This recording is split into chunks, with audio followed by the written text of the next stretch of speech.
Hi, this is Sheila with Conscious Conversation Central, and today is Friday, November the 30th, 2018. I smiled because I just realized it was the 30th. I've done other videos today and been calling it the 29th all day. I had Friday right, but I didn't have the date.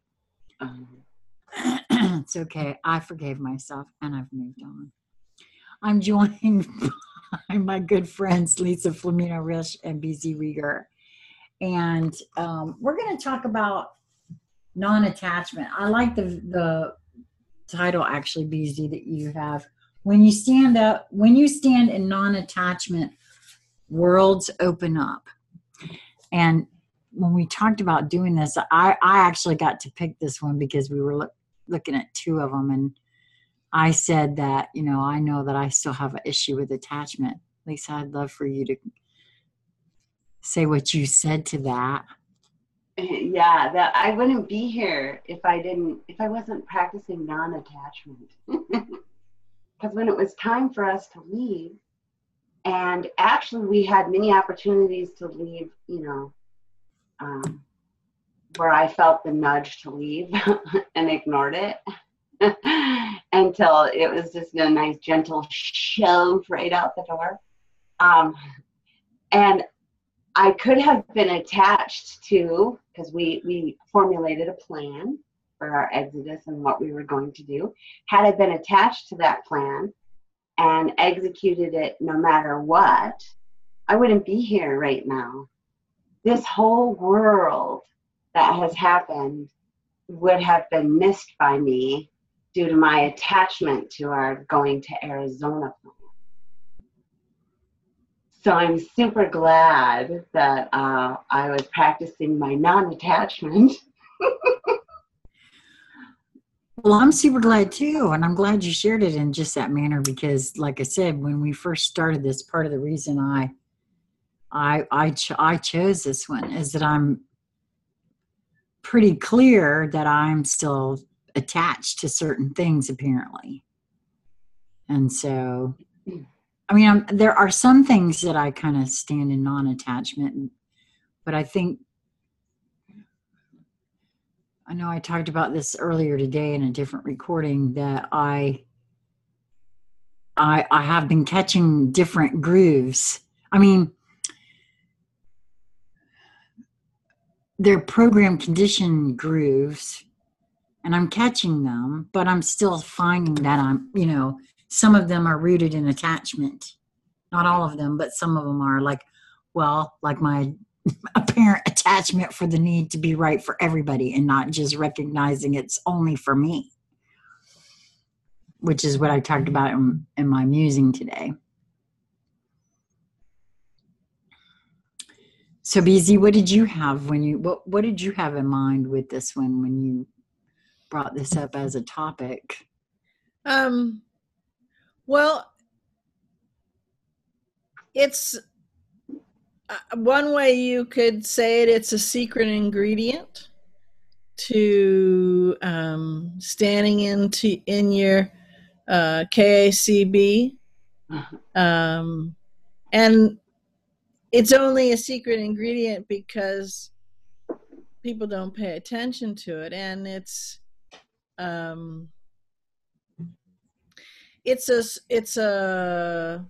I think it would be apt to describe it as subtle. The idea of standing in non-attachment and can be very simple to do, yet it can also be difficult. A lot of problems can kind of seem to crop up in your path to thwart you from standing in non-attachment. I think part of the reason for that is there's a common thought in when someone stands in non-attachment that they are disengaged, that they are uncaring, that they are unfeeling, that they are just kind of aloof. And okay, be real linear. They don't give a shit, and whatever, Which can translate into unloving and not being Right. compassionate. I know. I've And non-attachment is absolutely, positively none of those things, because that's not non-attachment. You can do all those different things that I just enumerated, and fine, if that's what you choose to do, but they're not non-attachment. Well, I'm a bit confused there for a moment, because maybe I misunderstood or misheard. Did you what I heard, or what I thought I heard you say, was that a person who does stand in non-attachment can appear to someone else as those things. That is what you said, correct? Yes, can appear as, can be labeled as, can be judged as, can be, have their behavior, their modus operandi, their energy, characterized as. Right. Okay. So the reason for my wanting to make sure I understood that properly is to say that that is in and of itself a perception that is being gleaned by a person that is, in my opinion, with just the very basic bits of knowledge in regards to this, kind of standing in judgment. And in my own personal experience, it would be based on what they think they are, either the person that's watching this or interacting with the person that might be standing in attachment. It's misinterpreted because of the perception. Generally, what has happened for me is that there's something that is wanted by this other person that is not being given, because a boundary has been asked to be crossed. And as being in non-attachment, well, okay, I get you, but that's, this is a boundary I have, and I respect myself in this scenario here. And that too can appear, maybe I'm crossing these things or something, but it has been my experience when that happens, that aloofness or those labels that of which you speak, that's someone else's feelings, and however they feel about whatever the situation is theirs, and I have no business. That's none of my business. But I've seen those labels in my own experience be placed on me, and in almost every case it's been where there's a boundary that's being asked to be crossed, or something that I won't conform to, won't give in to, or as a new practice for me, not very much, but the non-interference clause, which kind of isn't comfortable always for all beings involved. Yeah, and that might be good to do a whole conversation on itself at some point. I was also going to say it's almost when you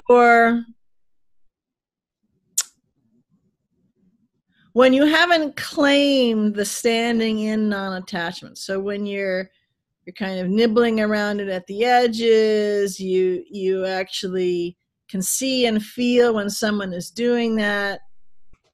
How you can see the worlds opening up. So in other words, you can. So this is, I'm talking about now someone who can see those worlds opening up when someone else is doing it. They can get a glimpse of them. They can, have a world door open up, for them to go, oh, and peek their head and go, oh, that's cool, but they're not quite ready to stand in the non-attachment to come in. So when someone is like that, there is often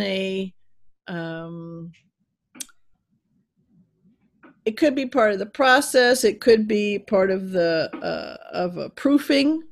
I know it's definitely part of a proofing, but it also could just be part of the kind of the testing process within the small shirt of the being. It's a choreographed dance between themselves and, unbeknownst to themselves in the shirt, they're inviting other beings to come and dance with them in this, so they invite someone else to come and kind of label them, as part of their half of the choreo. We can get to the other person's half of the choreography in a minute. And for that person who's glimpsed the doors, the world's opening up, they see that, they experience it, they can feel into what's going on. They can actually also start to get it in a more, cognitive way, so more of a higher mind kind of a way, and definitely with their heart opening up. And the proofing comes in when they draw someone else who says, "Oh, well, you're just being uncaring, or you're just being aloof," or whatever it is. It's a way for them to test themselves, because when you stand in something, you stand in it.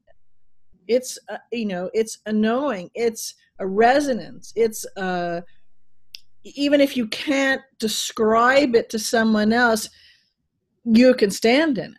Does that make sense? Yes, it does. Well, when you were talking earlier about the drawing of the labeling, drawing, I recognize that as the frequential match, the magnetization of a frequential match. So I was tracking you there about that. So yeah, I get that. And for the flip side, for a moment, someone who may have, because that's the frequency that they carry and dance with quite often, because wherever they are, and it's not to say it's wrong or right, it just is where they are. So for them, it's absolutely perfect. And that's really, in any of these things that we talk about, that's really important. That's part of the non-attachment. It's important to hold that it's where each being is, and that's marvelous, spectacular, cosmically yummy. Actually, BZ, I'm glad you said that in just that way, because I'd like to address that for a moment, if you don't mind. Because it's kind of come to my attention, and just really strongly in just this moment, that I don't know why, but okay, so none of the videos that I have ever made have been meaning to say that this is the way it is for everyone, because that I don't think that we each have to find our own way, and none of the videos that we've done, if the impression has ever gotten out there that I know what I'm doing and what I'm doing is right for everybody, let me just nip that right in the bud, because that's not the case. I just feel like what we're doing is sharing conversations, and it's kind of one of those deals, like, if it doesn't resonate for you, then that's cool. That's what you're saying there. It is, everyone is exactly where they need to be, and it's okay.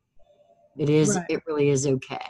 Well, and what I was gonna, the finishing part of what I was starting to say is that when people are playing with that, it is a frequency they are in, right? So they're playing, they're liking it to some extent because that's where they are. Now, they may not be comfortable liking it, but at least they're liking it enough to keep kind of dancing with it, maybe because they haven't glanced enough at other energies they want to dance in, or trusted themselves enough to move into other more expansive energy, right? So just in a snapshot of a moment, we'll say they're dancing with that, right? And it is when they're having those kind of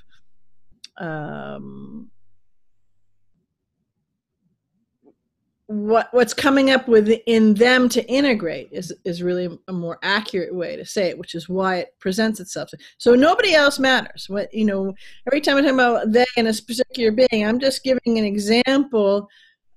Ask me how I know this, of how you can move with these things and then integrate it.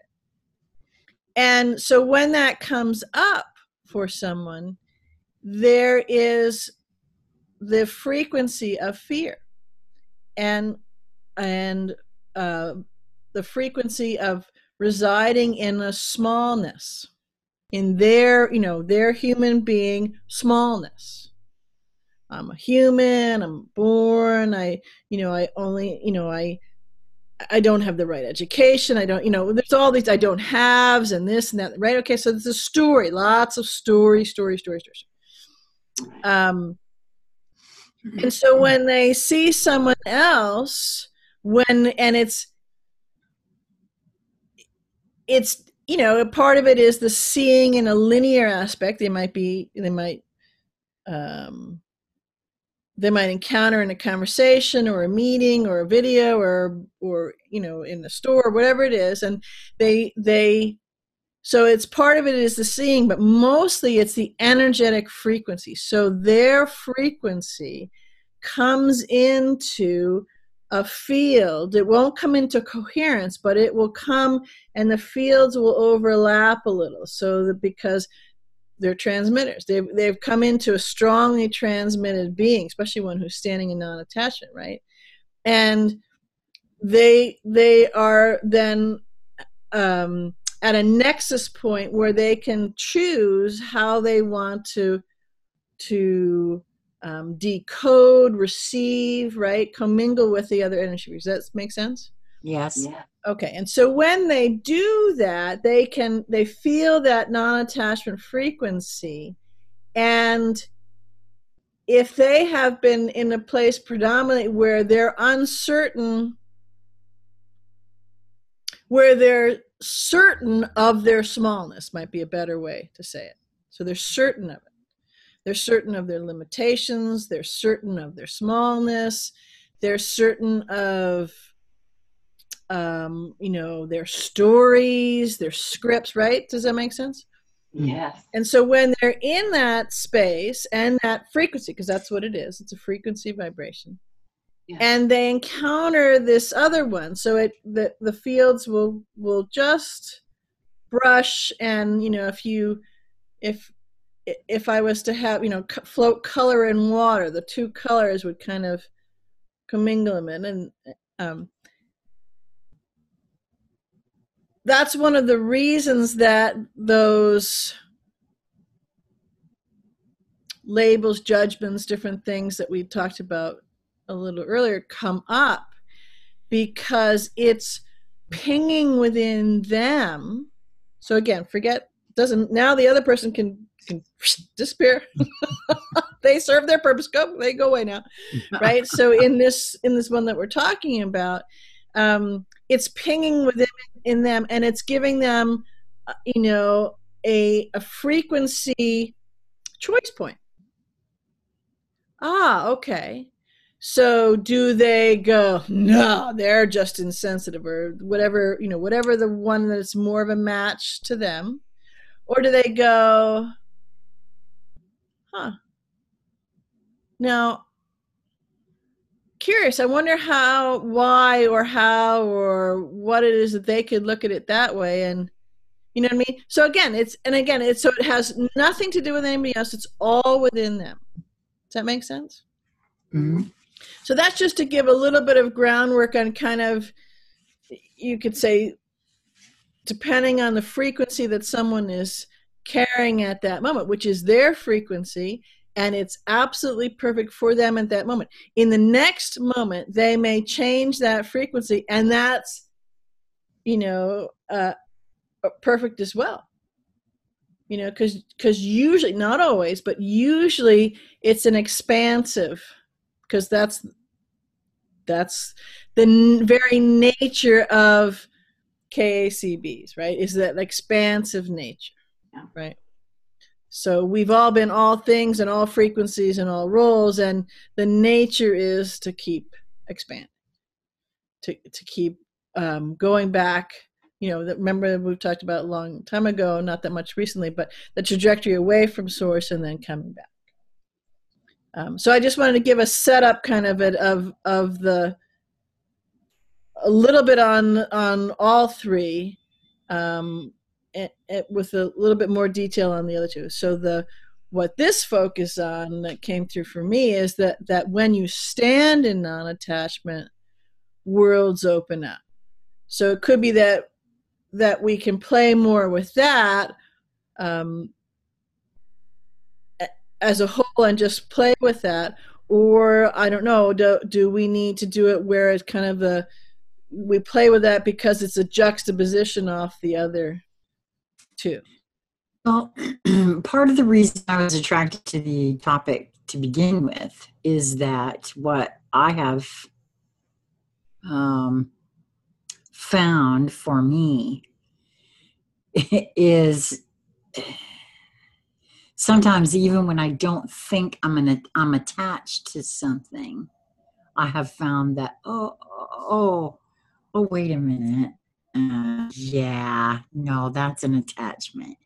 And it's not all that easy to see it at first for me. And in some cases, it feels like it gets a little easier, but it's in cases where where you think you've licked a thing and you come to find out, not so much. So maybe it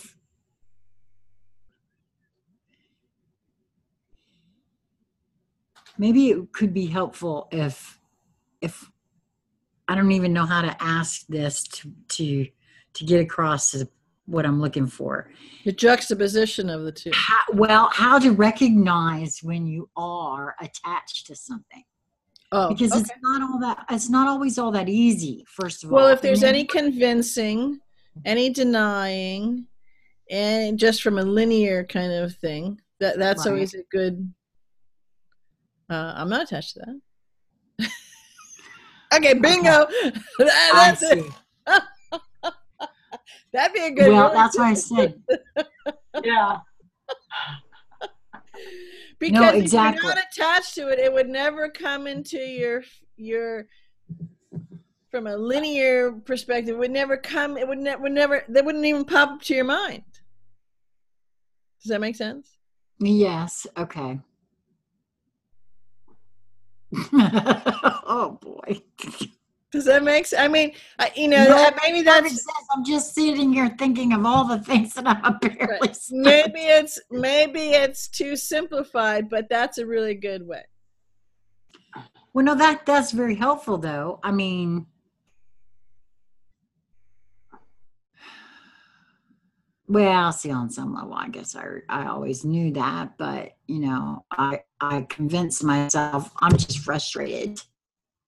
Because when you stand in something, you stand in it. So you firmly stand in it. So from a linear physical way, you stand in it, right? Your shoulders are back, you're standing up, you're at ease, you're at attention, you're in a actively passive standing in. Does that make sense? Mm-hmm.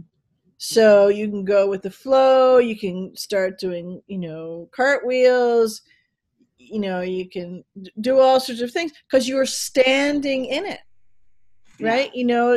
It's like get your knees bent. Right. Whatever it is. No attachment to leaping off tall buildings or kicking back on the chaise lounge. Either one works perfect. In fact, you can leap off a tall building onto a chaise lounge and have a sip of lemonade and then leap over the next tall building.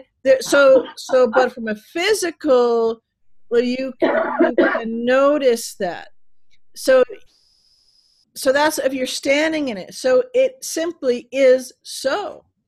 So if it's so, there's no need, no compunction. It doesn't even come up in your thought patterns to get your vocal cords to go, I'm not attached to that. Well, no, I get that. I get that portion of it. Like if it came out of my mouth saying I'm not attached to that, well, I would know. For me, that's a sign, first of all. But okay, so, and I know that this is probably the smarmy part of my brain, the linear portion of my brain that's about to say this. But again, this has to do with when. Like I said, this happened for me this week. I'm using myself as an example, okay, of what not to do. Can you give a little bit of the example?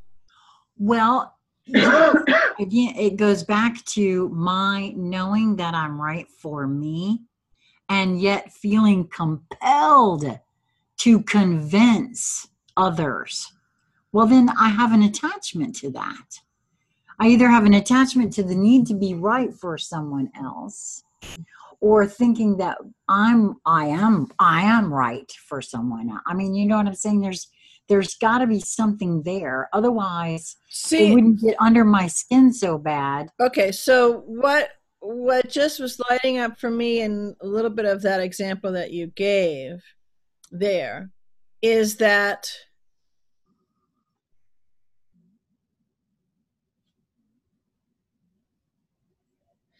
the attachment, a lot of the attachment there is to proving to yourself that you're right for yourself. Because I can guarantee us all 99 and 9/10% of the time, everybody else can just disappear. Okay, you know, they're there for a nanosecond, whatever is there to integrate. Okay, thanks very much. Bye. So, well, now I thank you for that. Okay, so that's quite interesting. So I'm still really trying to convince myself that this is a true thing. Well, that kind of sucks. I thought I really believed that. I thought I was really know that this is true for me. So, well, I guess I must not, because if I did believe that it was true for me, I would already be standing in. It wouldn't tweak you, like she said. It wouldn't come up into your whole. Right. That was just my read of it. I mean, you know, I'm just a girl and her dog, so I could be completely wrong. But that was just what I. Well, it's discomforting in my physical vessel to consider that. Yeah, so that's probably spot on. Sorry. Well, no, I mean, that's but you know what, that makes me want to cry. I mean, it really does. Okay, so let's play with it. Well, yeah, because I all this time I really thought I felt this way, that I knew that I know I'm right for myself. And I mean, I just got to the point where I could see that I could be right for me and wrong for someone else. And that's the way that I still feel that way. But I was holding it that's why it was so frustrating for me, because I was still thinking that I had to be right for everyone. Because if it's right for me, then it's right for everyone. And it was frustrating to me. Well, to know that there's folks that are still, you know, because it's like half they on a picture, they can go all the way to where, you know, like. And so then that makes me this exact same kind of thing that I've been railing against, thinking or claiming that I'm a creator when I'm still stuck in the in some corner portion of my mind in some way thinking that I'm not. This is very distressing to me. Well, a couple things I would say. First of all, give yourself a break and hug yourself instead of taking the, I don't know, Louisville Slugger where you're beating the shit out of yourself with, and just put that down for a minute. And feel into the frequency of, I know I'm right for me. Well, is that a convincing or is that a knowing? No, it is a knowing. It's okay. So all of my life, whenever I thought I was right about something, I thought I was right for everybody. In other words, again, it's right for me. It's right for everyone. That was, I had this, and I think this is something we all suffer from. Again, this is something that I talked about today in one of my musings. We think there is a right and a wrong. And if I'm right, then they're wrong. And I don't believe that that's a true thing. I just don't anymore. I used to think that, but I can see now very clearly where it can be right for one and wrong for the other, or right for this one, wrong for that one. A piece of this is right for this one. A piece of that is wrong for that one, but another piece is right for this one over here.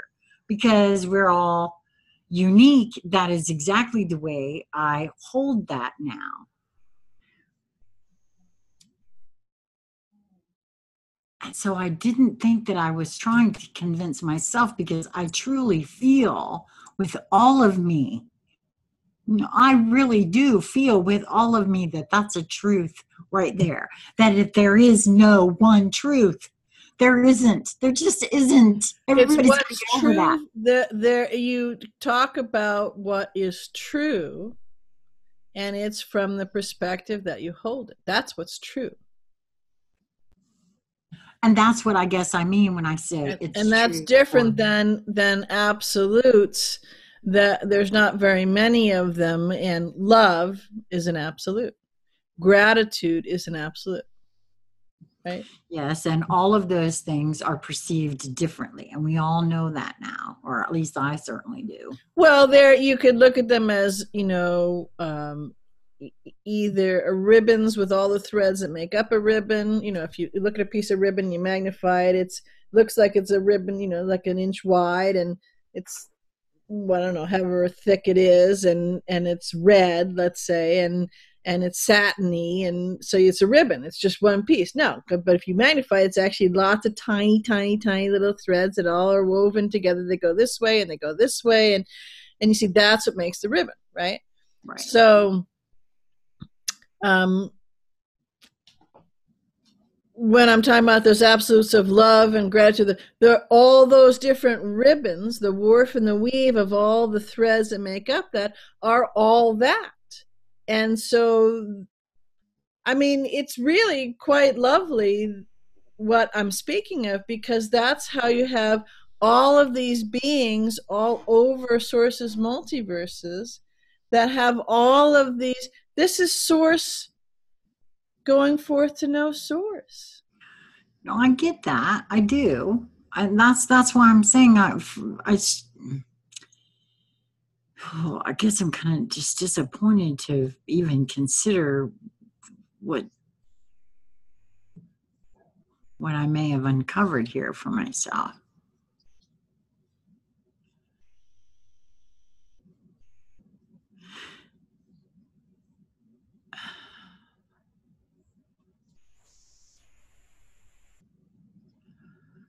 I really, this is just a bit of a surprise for me. So, but I have to consider. So here's something else to play with in this play that we're doing. Have you uncovered something? Or have you spotlighted attention on something that now lets you firmly seated, firmly stand in the non-attachment of it. So in other words, sometimes, as we get more and more expansive, on the one hand, you could say it gets easier, it gets more lovely, it gets more delicious, it gets more fantastic, it gets more wonderful. And you could also say that it gets more complex, not complicated, but complex, in that it's richer, there's more nuance to it, right? And so when we get to, more vibrancy, there's more richness, right? So like, instead, have you ever heard one of those things where someone takes a piece of music and they pull the different, it's an orchestra, right? And they pull the different instruments out, and you hear, the instrument play these notes. Right. And you go, oh, that's nice. And then you might hear the guitar, the cello, or the piano, or the flute, or whatever it is, or the different, the alto, different tenors, right, of one instrument. And then, and that's pretty cool. It's a nice piece of music. It's got some complicated twists and turns and plays on notes, right? And then you hear maybe a couple, but in that process, you've kind of forgotten what the original piece was, right? And now we finish up with the original piece coming back where they're all in. In fact, it's usually done where they might start with one instrument playing something, and then another one adds, and then it picks up. And so it's almost like this ribbon that we talked about, is the woof and the weave is playing, and you've got this whole ribbon, which turns into the conductor's one, and it's showing this whole orchestra. And the richness and right? I'm trying to paint a metaphor for what I'm talking about. Yeah. So when we get into that space of the delicious complexness and complexity, as we expand, when in this case, you're looking at this particular thing, this is the one focus of what, and kind of is a subset of the non-attachment, right? So we've kind of played discovering this in the non-attachment, standing in it, and we looked at what's right for me, right? So it could be that there's something you've uncovered. Oh my gosh, it's been lurking here. I've been fooling myself, and holy smokeroonies, wow, I've been just, deluding myself. Okay, well, that sounds an awful lot like Smarmy talking to me, but hey, that's just my possible read on it. Or there's another thing that you might play with, is that now you have stepped into this dance of that complexity, that richness, so that you have expanded and you're looking at things. You came into the knowing, because didn't you just say just recently you've come to the knowing that you can be right for you. I may choose from my own feeling to not characterize it the way that I may be right for me and wrong for someone else, okay? Because to me, there's energy frequencies there that are kind of muddy. But anyways, that's just my feeling. But you recently came into this knowing. Is that fair to say that you were right for you? Right. Okay. So that's a more expansive perspective. Was that fair to say? Yes. Okay. So since we're all expanding, and you in particular are expanding, and so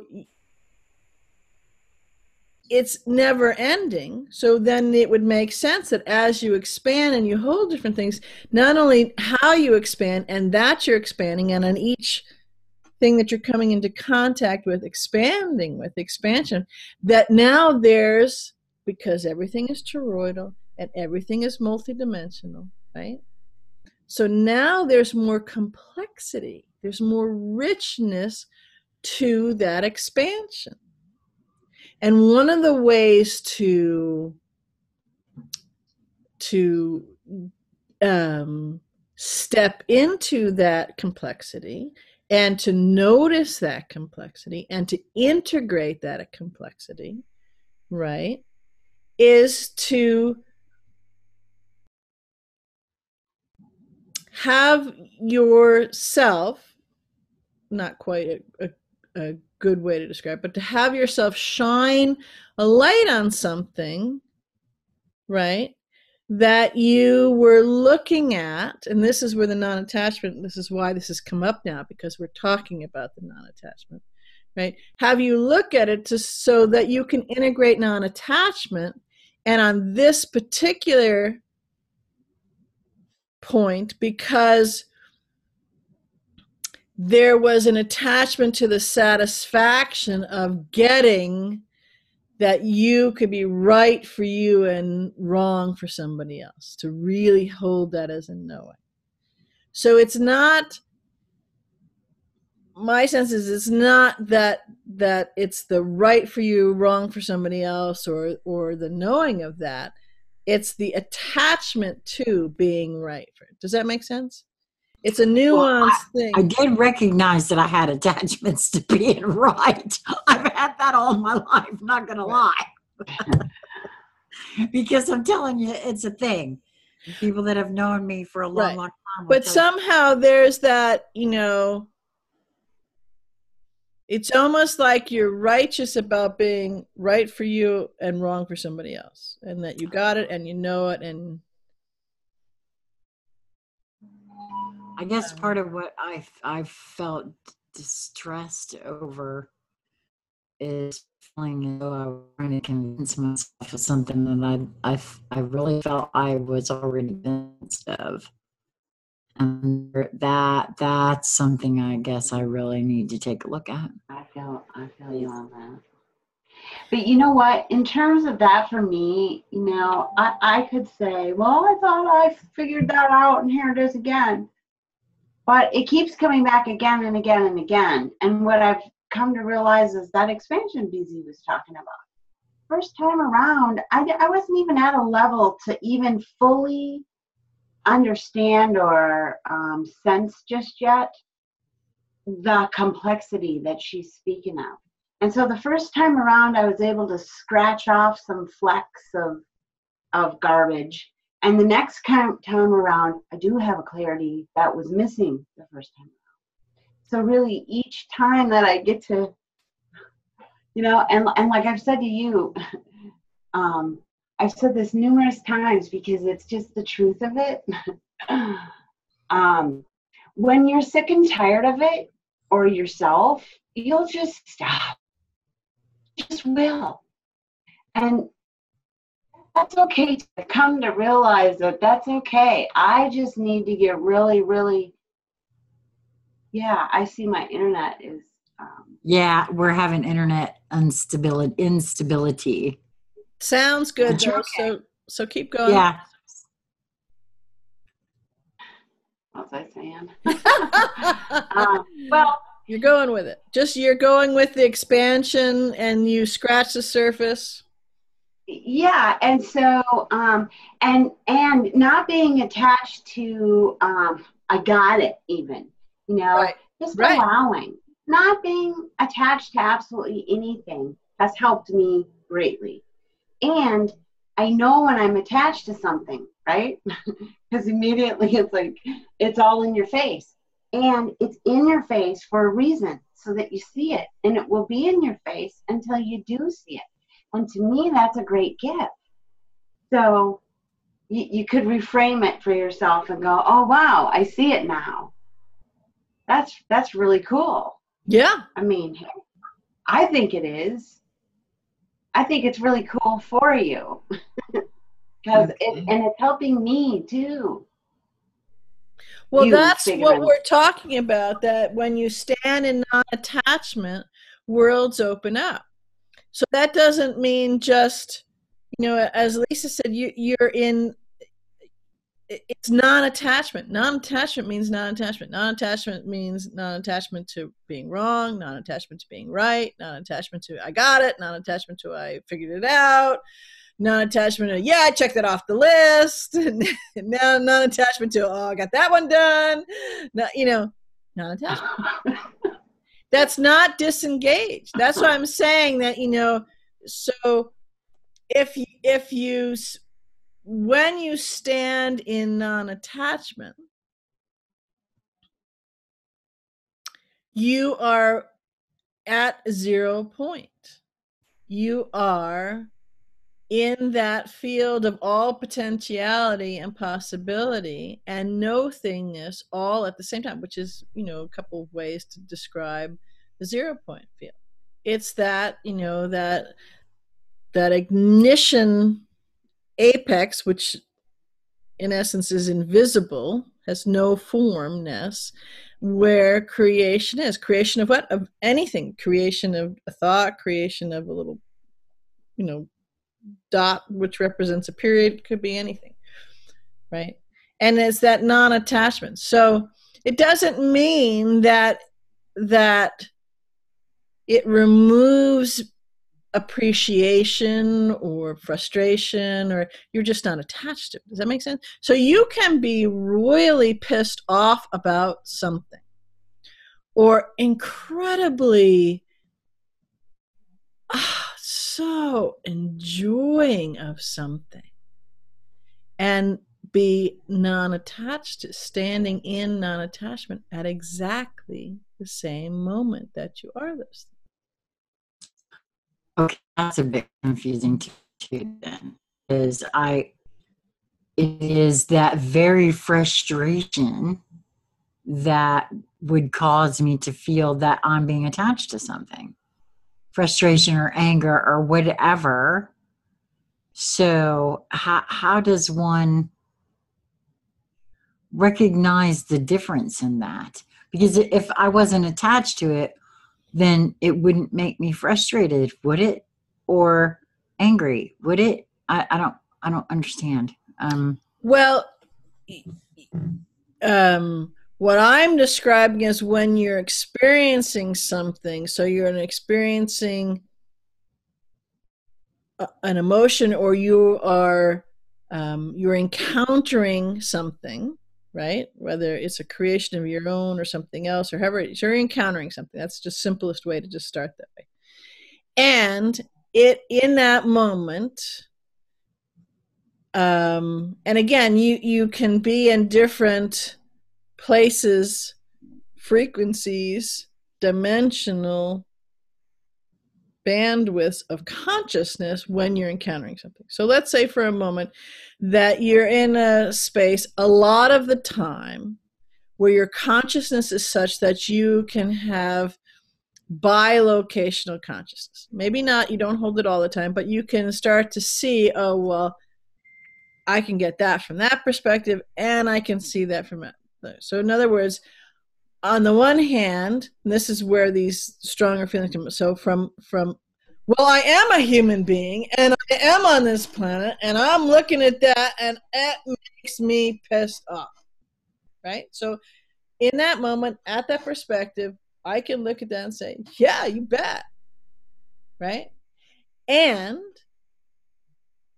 if I was just going to be in a bilocational consciousness, I can go, yes. And I'm not just a human being. I'm not just in the third dimension. I'm not just a linear thing.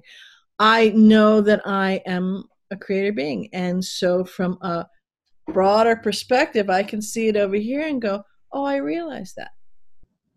Is that tracking? Yeah, that's very helpful, because I have experienced exactly what you speak of there. So, okay.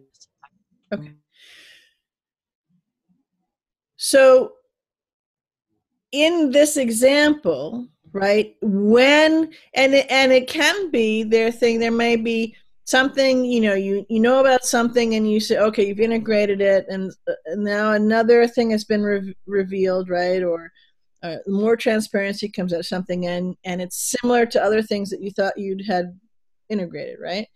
And whoa, this just pisses you off, it just lights you up, okay? And you can still be a non-attachment, because that is a frequency as well, and be pissed off at the same time, because in that pissed offness, you're feeling, oh, it's frustrating, oh, it's kind of sad, oh, it's wow, this, knowing in this ball of aperture, right? Like if I'm taking a picture with a camera and I have my lens focused in, then I can see something within, let's say as an example, that's in this thing. So, which means I can't see this. There's a computer screen over here to my right. I can't see that, right?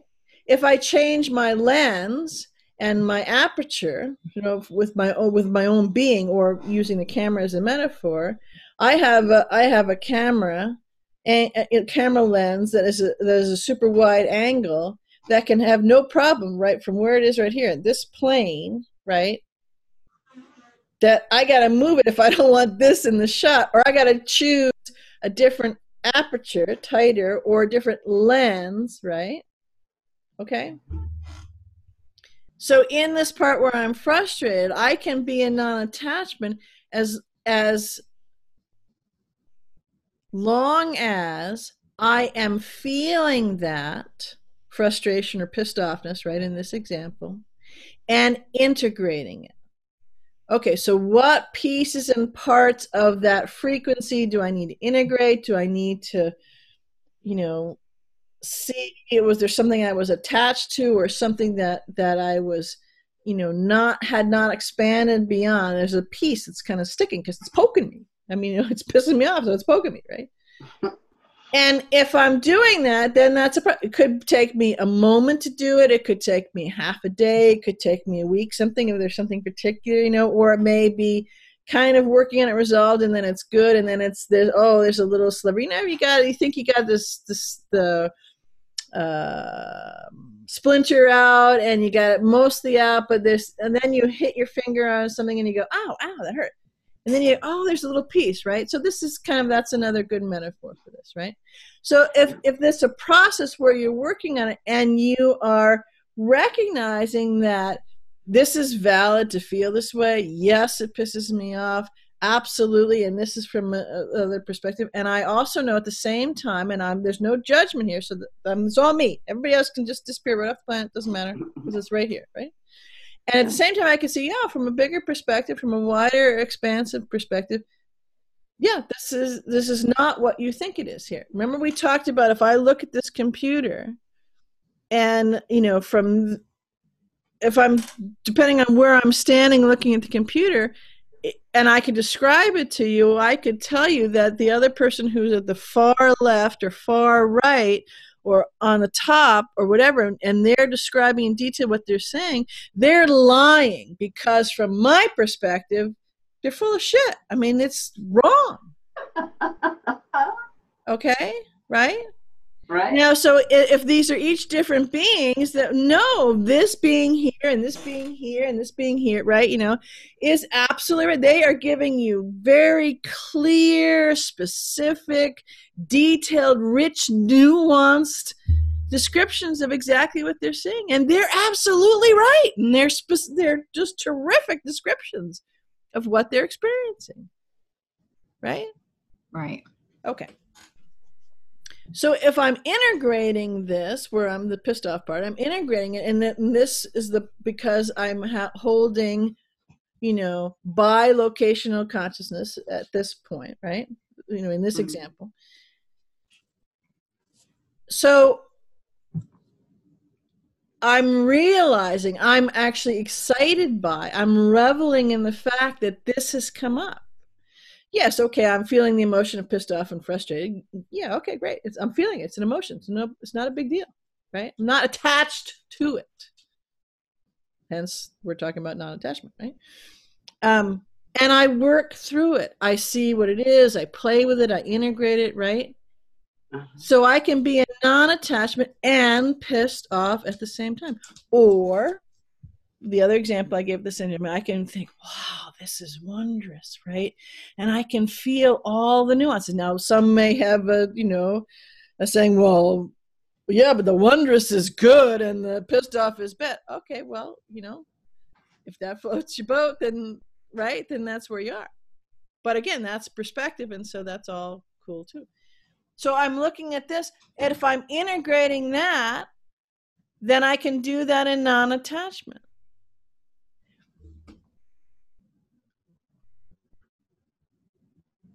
we're eternal. We're source. We're kick-ass creator beings. We create and we play in that and we experience that and we create. And we play in that and we experience that and we create. Right? So would it be fair then to say that attachment actually stems from programming and conditioning that we've perpetuated on ourselves and continually? That the attachment to, because it feels to me like it. A more, yeah, you could say that. A more apt way to say it is that attachment can be correlated to the dimensional energetic band. And remember, you are the dimension in which you reside. Right? I mean, we're kind of starting to get in a more expansive way so that we can play with things a wee bit more expanded to what is the bigger view. Well, we got a long way to go, but you know what I mean? Somewhere. Yeah. So so just like ascension, we don't, I'm going to ascend, so I'm going to leave this planet, pack my bags, and I'm going someplace else, right? Or to another dimension, I'm going to pack my bags and we're going, no, I am the dimension. So, and we talked about this off camera that, I'm going to do a quantum playground on this, and I would love for us to do a CCC on it as well. But exactly playing with more of the scope of an inside job is. Because there's worlds, galaxies, multiverses inside of that. And I don't think, but anyways, so to answer your question, that would be a dimensional thing. So you could say, you said, is it programming and stuff? Yes, and that would be one part of it, yes. And it's a frequency, because when you get in a broader, expansive bandwidth of energy frequency that you reside in, which allows you to reside in a different dimensional space and reality, there is not that. It doesn't exist. Well, you hit on something that highlighted for me in regards to the fact that,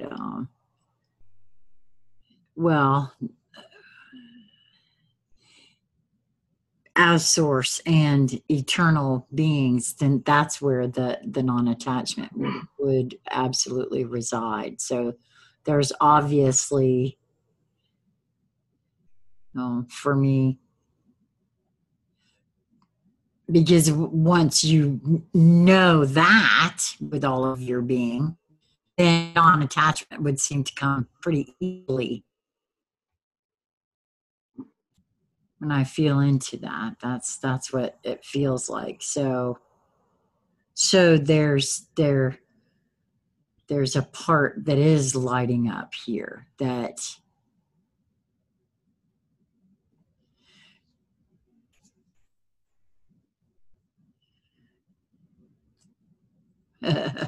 okay. Well, because there we've had conversations before about Mike being concerned that I'm still practicing this as an intellectual exercise, and so that's a, well, from my perspective, I can tell you that you don't, because when one plays it from an intellectual exercise, because a long time ago, I used to be really friggin' good at that. I mean, I was a champion at it. So, being a former expert on it, I can absolutely tell you, right? You don't dive into it when you start to dive into those things and really play in whatever the things that you're looking at, right? Experiencing, wrestling with, however you want to hold it, and it'll be different at each moment that you're. It's not a mark of an intellectual exercise.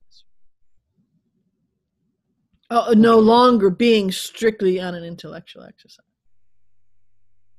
because you don't. It's an intellectual exercise, so you're not invested in it, so you don't dive into it. Does that make sense? Well, okay. I'll take that then, because that's dive. I dive. I'm a deep diver. Well, I'm saying you don't. I mean, That's what I know, mean. when one is holding it as an intellectual exercise, that's how, that's part of that thing when because something will knock them off, right? If they're a this follower or that thising or whatever, it doesn't matter. It's all different things. It's irrelevant what the metaphor is. So that this metaphor, and it's an intellectual held as an intellectual exercise, and something comes along and knocks them off. Well, there's no diving deep, because they may be rock climbing with their fingernails, but boy, they're invested in, not attached, but invested in that diving into. Does that make sense? And I want to highlight something else, that this is really important, kind of from the different parts of this conversation, on non-attachment that you're talking about, where either we haven't, remember we talked about the kind of 3 places or perspectives that you could come at this conversation with. So one, where they've seen some worlds by, vicariously watching someone else in non-attachment open up, and they're interested, but they're maybe proofing themselves against someone that they've invited in, even if they forgot. Usually they forgot at the moment they invited them in to, kind of, or someone else who's not yet, because they're happy in the frequency that they're holding, and the expansion that they're holding, and the consciousness that they're holding, that that's just an unfeeling bitch over there when she's she's talking about this and that thing, right? Okay. And all of those are yummy. They really are. Okay. But what I wanted to point out is that the irony and what I've just been talking about here, how you can be pissed off and frustrated and annoyed, right? This is one example, and diving in and playing with the pissed offness, right? And so the irony of someone saying, well, if you're if you are standing in non-attachment, you have no feeling. It doesn't mean that at all. Because there's experience, there's flowing with, there's creating and playing with that creation, and wringing all the deliciousness of the pissed offness. And remember over here, as the other example we had, of this wow and all of that yumminess of this over here. So there is so much feeling and so much experiencing the feeling, but it's the experience that you are having, the creation that you have created and are diving into, not attached to as this thing that then has a story and this thing and you are that, and right? That's non-attachment. It's unlimited. It's absent limits. It's no holds bar. It's fantastical, and every emotion, every feeling, every experience when you hold in non-attachment is so rich and so complex and so vibrant and so cosmically delicious. It's just what we love to do, because we're kick-ass creator beings. This, we were talking about, I just want to throw this in there before you say what you're going to say, Sheila. It made me think of what Lisa said in a conversation the other day. You said, Sheila, you had said something like, well, how can you have non-attachment and pissed off at the same time, or something like that? And I gave you the where it's a proofing for yourself. That was one of my examples of that, because there's more complexity to it, right? So as you expand, you have more complexity. And I didn't say it back then when it came around twice, because it was felt a little smart-assy. But I say it now, as Lisa would say, well, if we're source and we're eternal, what else are we going to do with our time? Right? I mean, that's, we don't expand to here and then we're done. No, because we're eternal, and so we play with more things, more richness, more complexity, more nuance, more, right? So, and heads up in the irony department, this is a good thing that it's getting more complex, because that means that you're diving in. It means you have another check if one was attached to the checking of the column, that you're not intellectual playing, and right. So we can as we go, and it's different for each one, although there are a fair amount of similarities, because it's how we roll, that's how creator beings roll. It's how the expansion rolls, right? It's how the river of love, when we, all the way through it. Well, that's why I feel strongly about doing what we're doing here, because it's not that it's the way, but it might help. If only one thing is ever said in one video that helped somebody figure themselves out, or quit holding themselves to a higher standard that they're not meant to uphold, then that's all. That's so yeah. But it's even better than that, because you know what? We're not small. No, I realize you're right. We're creator beings.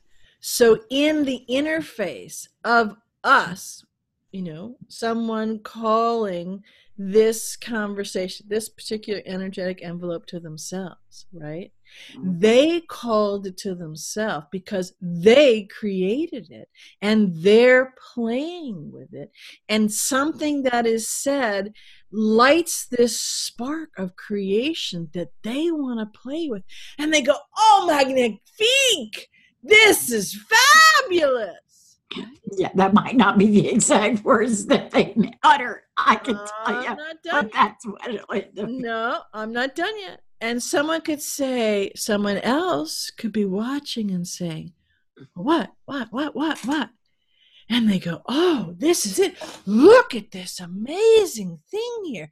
This is so rich. I created this to bring it to me to play with this. And if they describe this, right? Uh-huh. And they said it was, look, it's this. And wow, I can do such fabulous things. And the other being sitting next to him going, okay, but what you're describing, I see where you got it from, because we're talking physical or linear, right, for a moment. So bilocational consciousness. I can see where you got it. But how do you get, so they pluck this out of the energetic envelope. And the two of them are standing here looking at it. Mm-hmm. See, so this other person is saying, I see where you get it. But how do you get with this, how do you get that magnifique thing that you're talking about? Because when am I making sense? So we got two people talking, creator beings having this conversation. So when this magnifique being says it, because I created that too, when my life force, my creative force, my kick-ass creator beingness met this creation that I plucked from this, the frequencies aligned, and I pulled it forth, right? It was just the thing for me to play with. Remember when, this is another way to get a glimpse of what we talked about, where you're comparing and stuff. So this being over here may be comparing, well, I don't see that. Because they haven't let themselves play with themselves in their creatorness, right? So their pen is broken. It's not magnifique. It doesn't work. In fact, it's pewy, Oh, no. It doesn't, right? It doesn't work, right? You see what I'm saying? Because this is how it goes. Or as Lisa would say, well, Source has got to do something. So. Oh. What else are we going to do? Right? You know. So That's that's how a lot of things, okay, no, that's incredibly inaccurate. That's how everything can be this and this and this and this and this and this and this all at the same time.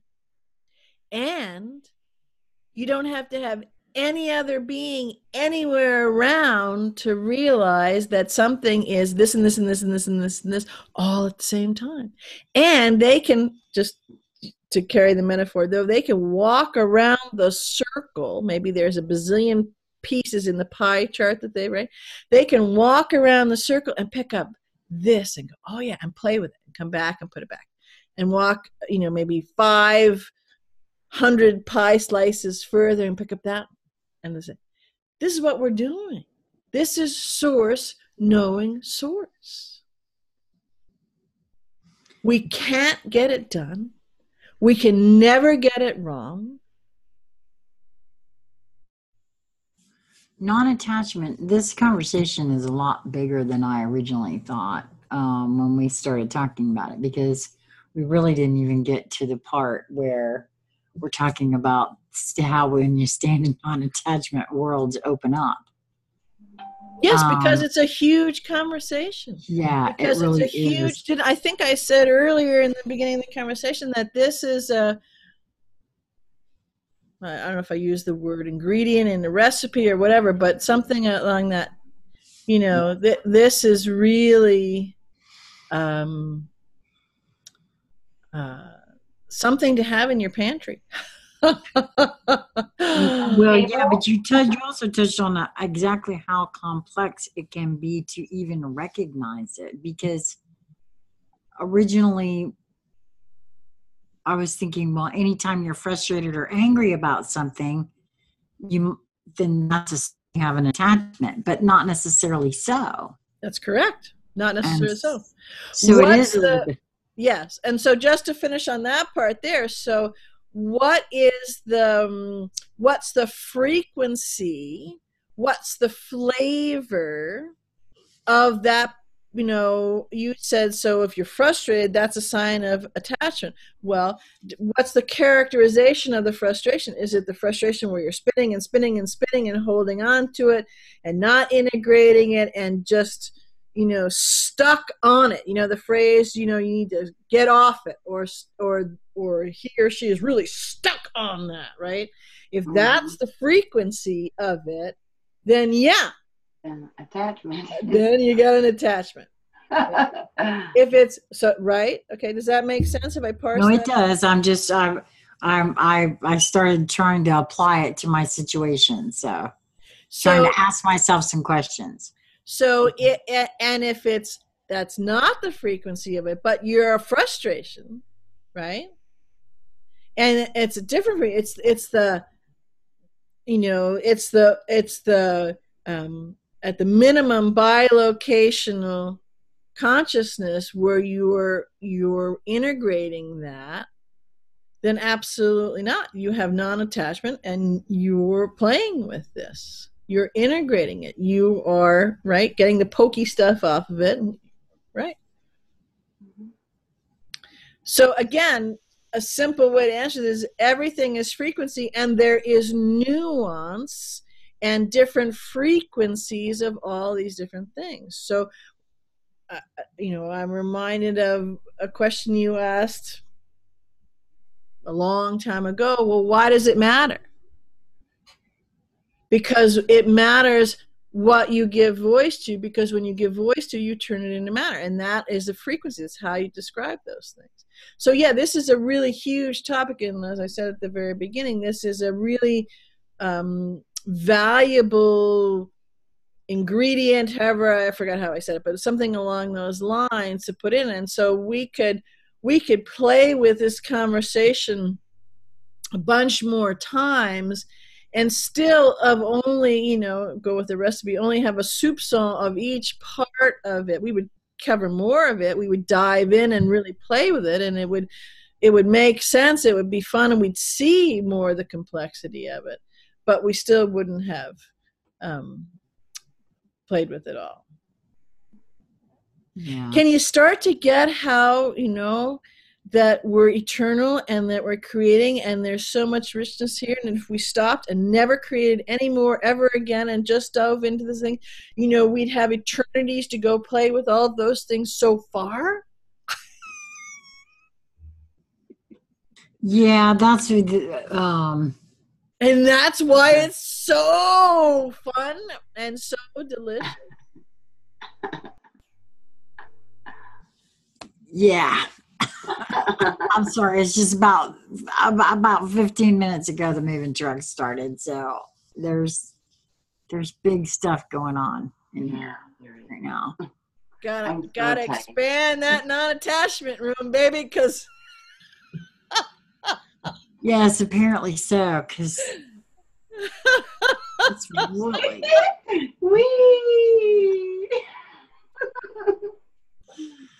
Yep, she needs a bigger room than that now. She's got more to go, but we better bring in, the 24-footer walls now for. Yeah, because it's increasing and well, I noticed a shift a little bit ago. Well, right around the time that I started feeling very emotional, I also started getting very hot, and I know from previous conversations and my own experiences now there's something burning off there, and the sleepy train is not far behind. That's right. So from a linear thing, you're burning shit off, yeah. and you're making more room because you got you're just going through expansion, and now it's going to get cleaned out and with love, and it washes all that other stuff out as you're on the sleepy train. And then you move and you play with it. This is how we roll. We're kick-ass creator beings, How fun. Yes, how fun. I'll say that tomorrow with more. Right now, I don't have the muster for it. Wow. Well, I cannot. Well, you both know, because I've told you many, many times how appreciative I am of the two of you and all of our conversations, because they are so very, very, very helpful for me on levels that I know that the two of you feel me, and I know that you know how grateful I am. So, but I just have to say it again. Thank you so much. Same to you. And thank you do either one of you have anything you want to add to this one? But I do think that we need to talk about it again, because we didn't really talk about how the worlds open up. And I do know that is true, because the truth of it is there's a huge world that opened up, not just for Lisa, but for me too. And it's really important that all of us figure out how to get to that point where, if we are attached to something, that we figure out how to get unattached, because what beauty has come into my life since you followed that, Lisa, that not being attached to what leaving DC looked like for you. Yes. And I'm just so grateful that, because I'm quite sure shacking up with me in this tiny little house for 2 years wasn't on the menu. But I'm really grateful.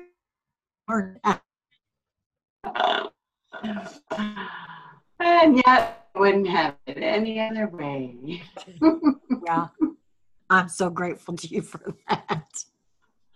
How about you, BZ? Is there anything else that you wanted to? No, there's a whole lot more to play with just on a smidge of this.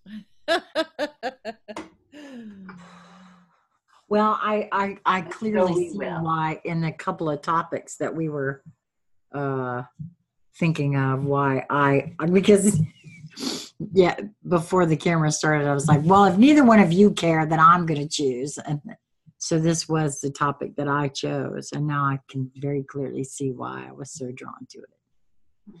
So I recognize and will give voice to the fact that I called this one forth. Because it's just very apropos for this entire week. So, well, thank you both.